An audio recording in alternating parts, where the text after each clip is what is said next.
Sebuah bangsa yang terlahir kembali, keajaiban Indonesia di mata dunia. Ingatkah Anda ketika para ahli di seluruh dunia meramalkan Indonesia akan segera lenyap dari peta peradaban? Mereka menuding dengan tatapan sinis, menyebutnya negara yang terjebak dalam jebakan pendapatan menengah, terbelit korupsi dan birokrasi, sebuah raksasa yang tertidur selamanya. Namun, pada tahun 2035, prediksi kelam itu dikhianati dengan cara yang paling indah. Kini, para pemikir terbaik dunia, kekayaan, dan masa depan seolah tersedot oleh magnet raksasa ke negara kepulauan ini. Mengapa Indonesia? Apa yang sebenarnya telah terjadi? Saat Anda mengetahui jawabannya, Anda pasti akan merasakan getaran kebanggaan yang luar biasa sebagai seorang Indonesia, mungkin hingga meneteskan air mata. Ini adalah catatan keajaiban dan kisah inspiratif sebuah bangsa yang bangkit dari jurang keputusasaan.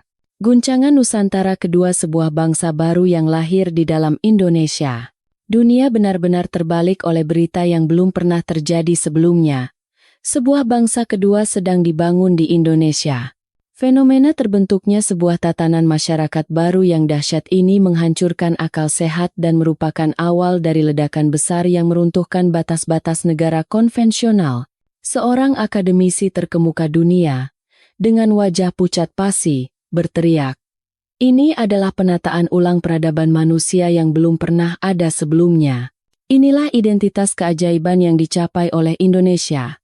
Segera kami ungkapkan. Nama saya Lamia, seorang kepala survei demografi internasional yang telah mengabdikan hidup saya untuk membaca dunia melalui angka." Suatu hari, saat membaca sebuah laporan rahasia di atas meja, saya begitu terkejut hingga nyaris menumpahkan kopi. Laporan itu dengan jelas menunjukkan data yang mustahil dipercaya. Dalam 10 tahun ke depan, populasi tenaga ahli di Indonesia akan bertambah lebih dari 7 juta jiwa dari jumlah saat ini. Saya yakin ini adalah kesalahan statistik yang fatal atau manipulasi cerdas dari pemerintah Indonesia. Sebab, pandangan umum para ahli di seluruh dunia adalah bahwa Indonesia adalah negara yang menderita brain drain parah, di mana talenta-talenta terbaiknya pergi ke luar negeri dan tidak pernah kembali. Pembalikan arus populasi sebesar ini sama mustahilnya dengan melawan hukum gravitasi. Saya segera menghadap atasan saya, menyuarakan keraguan besar terhadap kredibilitas laporan ini dan menuntut peninjauan ulang data secara menyeluruh. Namun, dengan ekspresi yang sangat serius, atasan saya menjawab, laporan ini menggunakan indikator paling konservatif. Ini adalah data yang sangat bisa diandalkan. Beliau kemudian memberi saya tugas khusus. Terbang langsung ke Indonesia dan selidiki secara tuntas bagaimana angka-angka mustahil ini menjadi kenyataan. Dengan keyakinan yang arogan, saya berangkat dengan misi untuk membongkar kelemahan statistik Indonesia. Hipotesis awal saya adalah bahwa Indonesia pasti telah membuka keran impor tenaga kerja kasar tanpa pandang bulu untuk sekadar menaikkan angka populasi. Namun, saat saya menginjakan kaki di Bandara Internasional Soekarno-Hatta, udara yang saya hirup bukanlah suasana suram sebuah negara yang ditinggalkan talenta terbaiknya. Sebaliknya, yang saya rasakan adalah energi dinamis yang penuh harapan. Melihat wajah orang-orang yang mengantre di imigrasi, saya merasakan prasangka saya mulai goyah. Penampilan dan aura mereka jauh dari gambaran pekerja kasar yang saya bayangkan. Para ekspatriat berjas mahal dari Eropa dan Amerika, keluarga muda intelektual, dan para profesional muda dengan gawai canggih berbaris rapi. Mata mereka tidak memancarkan ketakutan akan negeri baru, melainkan binar kegembiraan dan keyakinan.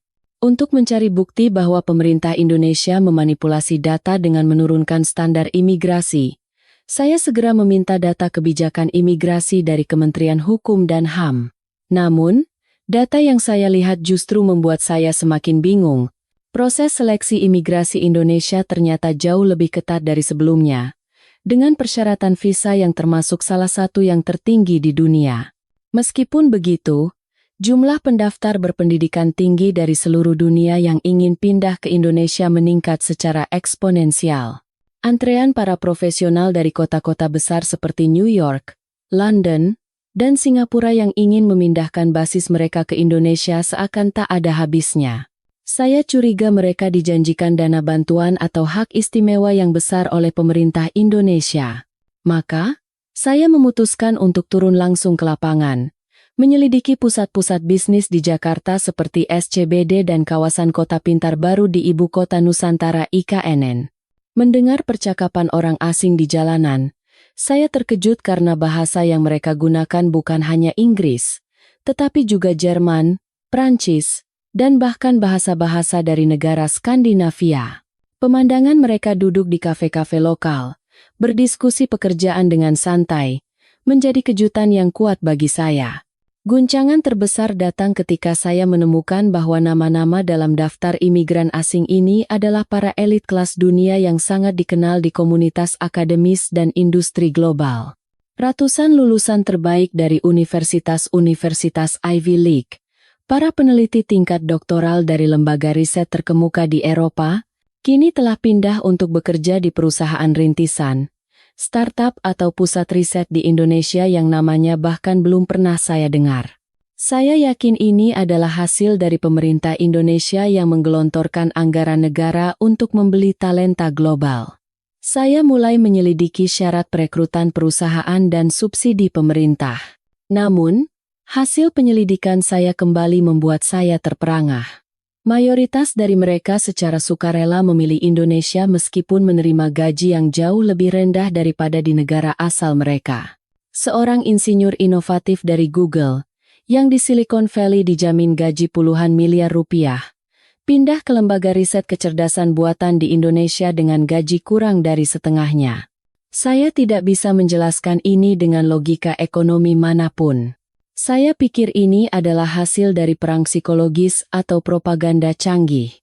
Saya mencoba mendekati mereka, berniat menyadarkan mereka betapa sulitnya hidup di Indonesia. Namun para imigran elit yang saya temui justru menatap saya dengan pandangan kasihan. Mereka dengan tegas berkata, "Nilai yang kami temukan di sini jauh melampaui angka yang tercetak di rekening bank." Mereka serempak memuji infrastruktur, layanan publik digital, dan di atas segalanya, kejujuran dan kepedulian masyarakat Indonesia yang telah meningkatkan kualitas hidup mereka berkali-kali lipat. Saya masih berpikir mereka tertipu oleh penampilan luar Indonesia. Saya mencibir dalam hati, berpikir bahwa budaya kolektivisme yang kuat dan hierarki sosial akan segera membuat mereka lelah. Namun, seiring berjalannya waktu, kualitas populasi yang masuk ke Indonesia semakin tinggi. Kini, bukan lagi individu yang pindah, melainkan seluruh laboratorium riset dan perusahaan modal ventura yang mulai memindahkan kantor pusat mereka ke Indonesia. Akal sehat demografis yang saya yakini selama ini luluh lantak di hadapan fenomena Indonesia. Saya mulai merasa terancam akan kehilangan kualifikasi saya sebagai seorang analis jika tidak menemukan kekuatan sejati di balik semua ini. Untuk memverifikasi data secara lebih konkret, saya mengunjungi sebuah lembaga riset besar di ibu kota Nusantara, IKN, Pusat Teknologi Mutakhir Indonesia. Di sana, saya bertemu dengan Dr. Hendrik, seorang insinyur kelas dunia asal Belanda yang sebelumnya merancang teknologi energi terbarukan di Eropa. Sekarang, ia bekerja sebagai peneliti utama di sebuah perusahaan energi Indonesia. Saya memberanikan diri melontarkan pertanyaan yang sangat tajam. Mengapa Anda meninggalkan lingkungan yang nyaman dan gaji tinggi di Eropa untuk bersusah payah datang ke negara kepulauan di Asia ini? Dr. Hendrik tersenyum mendengar pertanyaan saya dan menunjuk keluar jendela yang menampilkan pemandangan IKN. Di sana, ribuan anak muda berinteraksi dengan penuh semangat, merancang masa depan dengan dinamisme yang luar biasa. Di Belanda, katanya, struktur birokrasi dan infrastruktur yang menua membuat ide inovatif saya butuh bertahun-tahun untuk dieksekusi. Di sini, di Indonesia, kami bisa membuat prototipe hanya dalam beberapa bulan. Semangat gotong royong benar-benar nyata. Ia menambahkan dengan tatapan serius bahwa semangat kerja dan dedikasi rekan-rekan Indonesianya untuk kemajuan bersama telah membangkitkan kembali panggilan profesionalisme yang sempat terlupakan dalam dirinya. Saya membantah.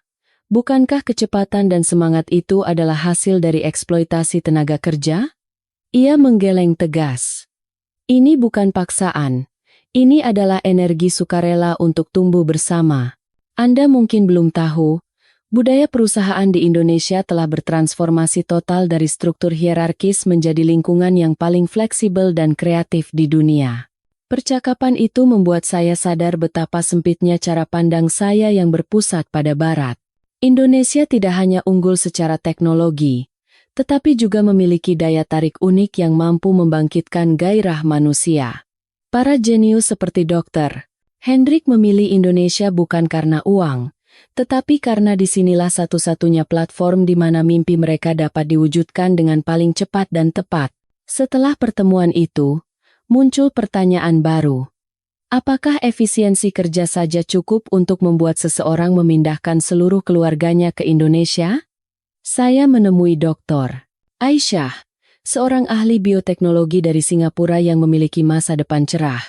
Saya bertanya mengapa ia membawa kedua anaknya yang masih kecil untuk pindah ke Indonesia yang sama sekali asing baginya. Ia mengaku, kehidupan di Singapura tampak glamor, tetapi kenyataannya adalah tekanan persaingan yang ekstrem, biaya hidup yang mencekik, dan sistem pendidikan yang terlalu kaku membuatnya merasa setiap hari berjalan di atas es tipis. Dokter Aisyah berkata, pemandangan yang paling mengejutkannya saat pertama kali datang ke Indonesia adalah melihat anak-anak kecil bermain di taman kompleks perumahan hingga larut malam, tertawa bersama teman-temannya tanpa rasa takut. Matanya berkaca-kaca. Di negara saya, itu mustahil, katanya. Standar keamanan yang biasa namun luar biasa ini memiliki nilai yang jauh lebih besar daripada kompensasi finansial apapun. Ia menjelaskan bahwa sistem pendidikan di Indonesia tidak hanya kompetitif, tetapi juga menyediakan lingkungan yang ideal bagi anak-anak untuk berkembang, dengan guru-guru berkualitas dan penekanan pada pendidikan karakter budi pekerti. Setiap kali ia melihat bagaimana orang Indonesia memperlakukan anak-anaknya tanpa prasangka dan tulus ingin membantu, ia semakin yakin bahwa keputusannya adalah yang terbaik dalam hidupnya.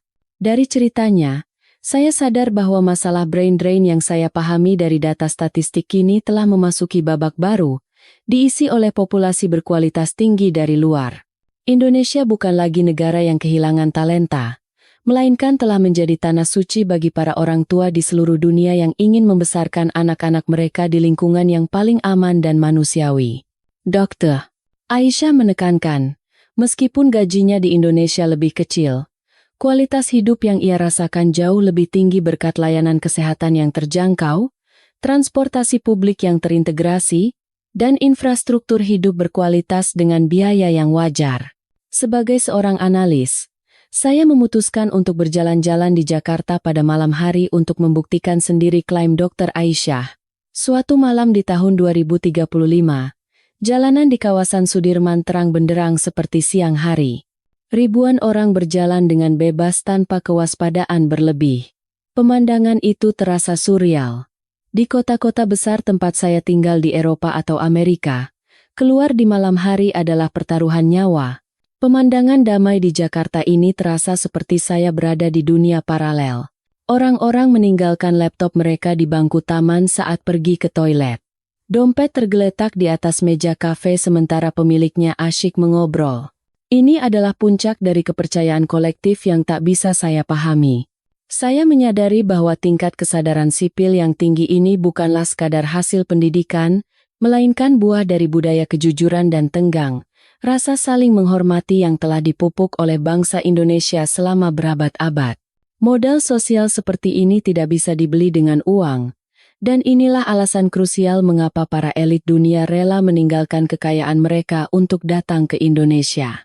Mereka tahu uang bisa dicari lagi, tetapi kebebasan bagi keluarga mereka untuk berjalan dengan aman di malam hari adalah sebuah hak istimewa yang hanya bisa dinikmati di Indonesia. Saya melihat keluarga-keluarga asing berpiknik bersama keluarga Indonesia di taman kota, berbagi bekal dan tawa. Saat itu saya berpikir, pertumbuhan populasi di Indonesia bukan sekadar penambahan angka, melainkan penyebaran sebuah standar baru yang seharusnya dicita-citakan oleh umat manusia. Ketika saya menyaksikan bahwa infrastruktur kelas dunia di Indonesia ditopang oleh hati yang hangat dan moralitas yang tinggi dari rakyatnya, arogansi saya sebagai seorang analis runtuh sepenuhnya. Indonesia telah melampaui krisis brain drain dan membangun citra merek yang kuat sebagai negara paling layak huni di dunia.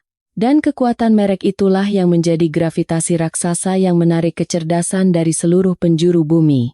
Saya memperluas penyelidikan saya dengan melakukan analisis perbandingan dengan negara tetangga yang kondisinya serupa. Negara itu juga mengalami masalah demografis dan meluncurkan kebijakan imigrasi liberal untuk menarik tenaga kerja. Namun, data menunjukkan nasib yang sangat berbeda. Mayoritas imigran yang masuk ke negara tetangga adalah pekerja berupah rendah di sektor informal, sementara mereka yang menuju Indonesia adalah talenta-talenta inovatif yang memimpin riset global, industri canggih, dan bahkan eksplorasi luar angkasa. Mengapa para elit dunia memilih Indonesia? Saya bertemu Raffi, seorang insinyur perangkat lunak jenius dari India yang baru saja pindah ke Indonesia setelah sebelumnya bekerja di negara tetangga tersebut. Raffi bercerita bahwa kehidupan di sana terasa sangat teratur di permukaan, tetapi di baliknya, ia selalu diperlakukan sebagai orang asing yang tidak akan pernah bisa menyatu. Dinding tak kasat mata dari masyarakat yang tertutup membuatnya menderita kesepian dan depresi setiap malam. Ia merasa hanya dianggap sebagai alat atau pelengkap untuk mengisi kekurangan tenaga kerja, bukan sebagai bagian dari komunitas. Sebaliknya, sejak hari pertama tiba di Indonesia, ia merasakan keramahan, ramah tamah, yang tulus. Orang Indonesia tidak hanya ingin tahu tentang budayanya, tetapi secara aktif mencoba memahami dan menerimanya. Ketika ia tersesat, orang-orang membantunya seolah-olah itu adalah masalah mereka sendiri. Mereka tidak hanya baik, tetapi juga dengan senang hati mengundangnya ke dalam komunitas mereka, mengajaknya makan bersama, dan memperlakukannya seperti saudara. Sikap hangat dan tulus yang memandang manusia sebagai tujuan, bukan alat, itulah yang membuatnya memutuskan untuk menetap. Ini adalah senjata unik Indonesia yang tidak akan pernah bisa ditiru oleh budaya transaksional di negara lain. Raffi juga menambahkan bahwa sistem administrasi digital super cepat dan infrastruktur teknologi informasi di Indonesia jauh melampaui sistem analog yang usang di negara tetangga. Dari ceritanya, saya mengerti bahwa keberhasilan kebijakan kependudukan tidak terletak pada penurunan syarat visa atau bantuan finansial, melainkan pada kematangan budaya dan kesadaran warga untuk menerima pendatang sebagai tetangga dan rekan sejati. Indonesia, dengan daya rangkul yang luar biasa dan dinamisme yang tak terbendung kekuatan Bhinneka Tunggal Ika sedang menyedot talenta-talenta tercerdas dunia seperti lubang hitam. Saya menyaksikan bagaimana para elit ini memberikan dampak positif yang luar biasa bagi masyarakat Indonesia. Berbeda dengan model imigrasi di masa lalu yang seringkali menimbulkan konflik sosial, fenomena di Indonesia justru sebaliknya. Para jenius dari seluruh dunia berkolaborasi dengan talenta lokal, menghasilkan inovasi-inovasi yang mengguncang dunia di bidang kecerdasan buatan, bioteknologi, dan energi berkelanjutan. Ini mendorong skala ekonomi Indonesia ke tingkat yang belum pernah terjadi sebelumnya. Pajak besar yang mereka bayarkan memperkuat sistem kesejahteraan nasional, yang pada gilirannya mendorong tingkat kesuburan warga asli Indonesia, menciptakan siklus yang positif. Saya mengunjungi sebuah sekolah internasional di mana anak-anak dari berbagai ras belajar dalam bahasa Indonesia dan bermain bersama. Mereka bukan lagi orang asing, melainkan warga negara yang akan memimpin masa depan Indonesia. Para orang tua di Indonesia justru menyambut baik hal ini, karena anak-anak mereka dapat belajar menjadi warga global. Sementara masyarakat Barat menderita konflik akibat masalah imigrasi, saya merasa sangat kagum bagaimana Indonesia berhasil membangun masyarakat multikultural yang damai dan kreatif. Ini adalah keajaiban yang lahir dari semangat musyawarah yang diubah menjadi keterbukaan terhadap perubahan, dipadukan dengan budaya gotong royong dan kepedulian. Semua teori demografi yang saya tahu menjadi tidak berguna di hadapan laboratorium raksasa bernama Indonesia. Saya bahkan mulai berpikir bahwa angka 7 juta dalam laporan itu mungkin terlalu rendah. Saat saya duduk untuk menulis laporan akhir, Saya merenungkan betapa memalukannya arogansi dan prasangka yang saya bawa saat pertama kali datang. Indonesia bukanlah negara yang sedang sekarat, melainkan telah menjadi rahim peradaban baru, tempat berkumpulnya hati-hati tercerdas di dunia untuk menumbuhkan bunga peradaban baru. Dalam kesimpulan laporan saya menulis dengan tegas, Indonesia adalah satu-satunya negara yang berhasil mengatasi krisis brain drain secara paling dramatis. Eksodus para elit dunia ke negara ini akan terus berlanjut selama beberapa dekade mendatang. Kota-kotanya akan semakin makmur, dan bahasa Indonesia akan menjadi bahasa ilmu pengetahuan yang wajib dipelajari oleh para cendekiawan dunia. Sebuah kalimat yang selalu diucapkan oleh para imigran yang saya temui adalah, di Indonesia, saya tidak diperlakukan sebagai pekerja. Saya diperlakukan sebagai manusia yang bermartabat. Psikologi sederhana namun kuat inilah yang menjadikan Indonesia pusat dunia. Laporan awal yang saya ragukan itu tidak salah. Ia bahkan tidak cukup untuk memuat potensi tak terbatas yang dimiliki Indonesia. Indonesia yang kita saksikan sekarang telah melampaui status sebagai raksasa ekonomi atau kekuatan budaya. Ia telah menjulang tinggi sebagai benteng terakhir di mana jiwa-jiwa manusia dari seluruh dunia dapat menemukan kedamaian, sebuah standar untuk masa depan. Barisan agung para elit dunia yang rela melepaskan semua hak istimewa mereka untuk menuju Indonesia adalah medali kehormatan paling kuat yang membuktikan betapa hebatnya otoritas moral dan jaring pengaman sosial yang dimiliki bangsa ini. Sambil menunggu penerbangan pulang, saya membaca kembali laporan yang baru saja saya selesaikan. Tidak ada lagi satu kata pun prasangka dingin di dalamnya.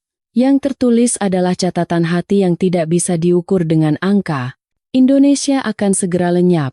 Kini saya menolak prediksi putus asa itu sambil tersenyum. Indonesia tidak akan lenyap. Sebaliknya, ia sedang muncul di pusat peta dunia sebagai tempat yang bersinar paling terang dan paling hangat. Orang-orang yang saya temui Dr. Hendrik dari Belanda, Dr. Aisyah dari Singapura, dan Raffi dari India mereka semua mengatakan hal yang sama. Di sini, saya merasa hidup sebagai manusia. Yang mereka cari bukanlah gaji besar atau status. Mereka mencari kedamaian yang biasa, seperti anak-anak yang bisa berjalan di malam hari, kebaikan yang tulus dari orang asing yang menolong, dan kehangatan yang merangkul perbedaan bukan sebagai ancaman, tetapi sebagai bagian dari keluarga. Mungkin kita, manusia modern, terlalu sibuk mengejar efisiensi dan keuntungan hingga melupakan apa yang benar-benar penting. Tetapi Indonesia, bangsa ini, terus menjaga hal-hal penting itu. Kejujuran yang membuat barang hilang kembali ke pemiliknya. Integritas untuk bangga pada pekerjaan meski tak ada yang melihat. Semangat gotong royong yang mendahulukan kepentingan bersama. Bagi Anda, orang Indonesia, mungkin itu semua adalah hal yang biasa, seperti udara. Tetapi bagi mereka yang telah diterpa angin dingin dunia, hal biasa itu adalah pemandangan yang hangatnya membuat air mata menetes, seindah keajaiban. Penemuan terbesar saya, aset sejati Indonesia bukanlah sumber daya alam atau kekuatan finansialnya, melainkan rakyatnya sendiri.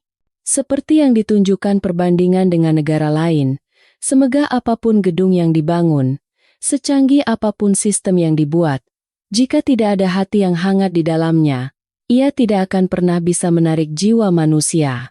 Keajaiban pertumbuhan populasi berkualitas yang dicapai Indonesia adalah hasil dari semangat Bhinneka Tunggal Ika yang melintasi batas negara dan menyatukan hati manusia.